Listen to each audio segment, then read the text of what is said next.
আজকে এরওয়ালি গ্রাউন্ডে আমরা খড়গ্রাম উচ্চ বিদ্যালয় এইমাত্র খেলে সেমিফাইনালে উঠলাম। আমরা এরপরে ফাইনাল খেলবো এরওয়ালি এবং নগরের মধ্যে যে টিম উঠবে তাদের সঙ্গে সেমিফাইনাল খেলবো। অবস্থা ঠিক আছে তো? খাওয়া দাওয়া খুব সুন্দর করে, খারাপ না কিছু।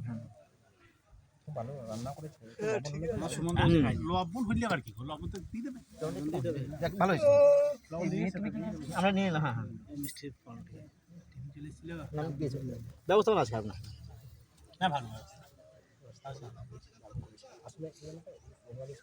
না না, এটা বললাম তো কমলদাকে, কমলদা সামনে বসে থেকে কমলদা আমাদের স্টোরি নেবেন, আমরা সব সময় সহযোগ করবো আপনাকে এই জাতীয় খেলাতে। না না হ্যাঁ না, পিচ করবো, করে দেবো। যারা করছে মাটি দেয় আমাদের, যে মাটি থাকছে সেই মাটি খুঁড়ে করছি, তা তো নয় সমান হয়। এখানে একটা বালি মাটি আনতে হবে, ওটাকে খুঁড়লে ওটাকে খড়গ্রামে বলাই হবে না। পিচ খুব খারাপ,